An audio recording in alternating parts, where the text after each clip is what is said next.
অচক্ষ নামাজ পড়েই ভেবে বসবেন না যে অনেক কিছু করে ফেলছে। এক চিল্লা দিয়ে মনে করে ফেলবেন না যে দিনের জন্য অনেক কিছু করে ফেলছে।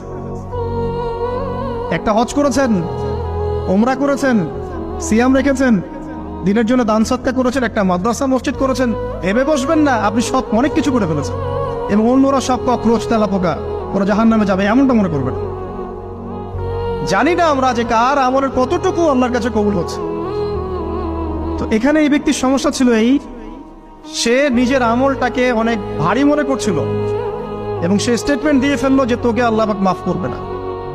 এই একটা কথা মন থেকে বলার কারণে তার ইহকাল পরকাল দুটা বরবাদ হয়ে গেল, সে জাহান্নামে চলে গেল। ঠিক আরেক ব্যক্তির ঘটনা আছে এমন, এগুলো সবগুলো রেফারেন্স আছে। এক ব্যক্তি প্রচুর ইবাদত করত, আল্লাহ পাক তার ইবাদত করার জন্যে পাহাড়ের চূড়ায় একটা সুন্দর ব্যবস্থাও করে দিয়েছিলেন। সেখানে ডালিম গাছ হতো, ঝর্ণা আসতো, খাবারের কোনো অভাব নাই। হাদিসে এসেছে 500 বছর সে ইবাদত করেছে। কত বছর? কিয়ামতের মাঠে এই ব্যক্তির অবস্থা এমন হবে, তাকে জান্নাতে প্রবেশ করানোর জন্য নিয়ে যেতে বলা হবে যাও আমার রহমতে জান্নাতে চলে যাও। আল্লাহ পাক তাকে এই কথাটা বলবেন, কিন্তু এই ব্যক্তি বলবে আমার আমলের কারণে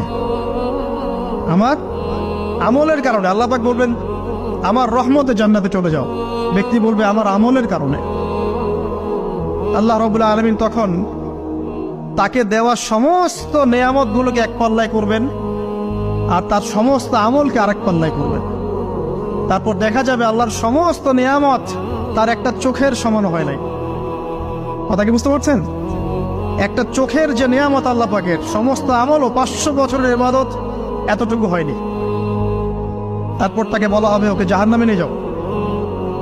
এবার জাহান্নামে যাওয়ার সময় সে বলবে আল্লাহ তোমার রহমতে আমাকে মাফ করে দাও।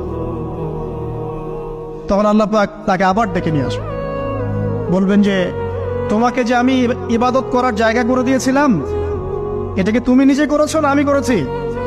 সে বলবে আপনি করেছেন। তোমাকে যে আমি সৃষ্টি করেছিলাম তখন কি তুমি কোন আমল করেছিলে? বলবে না। তাহলে তোমাকে যে সৃষ্টি করেছি আমি, এটা কি তোমার আমলের কারণে? না। তোমাকে সারা দুনিয়াতে এত নেয়ামত দিয়েছি, এটা কি তোমার আমলের কারণে? সে বলবে না। তখন তাকে জান্নাতে প্রবেশ করানো হবে। কিয়ামতের মাঠে এমন অনেক ঘটনা ঘটবে যেটা আমাদের চিন্তার বাইরে। আরেকজন ব্যক্তিকে ডেকে আনা হবে, যে ব্যক্তি একটা দুটা নয় বরং 100টা খুন করেছে।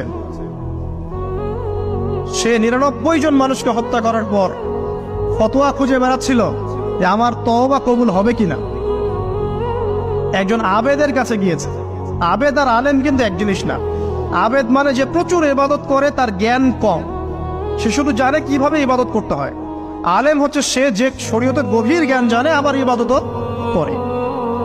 আবার যারা জ্ঞান আছে আমল নাই, সেও কিন্তু প্রকৃত আলেম না। প্রচুর জ্ঞান আছে কিন্তু জ্ঞান অনুযায়ী আমল করে না, সেও কিন্তু প্রকৃত আলেম নন।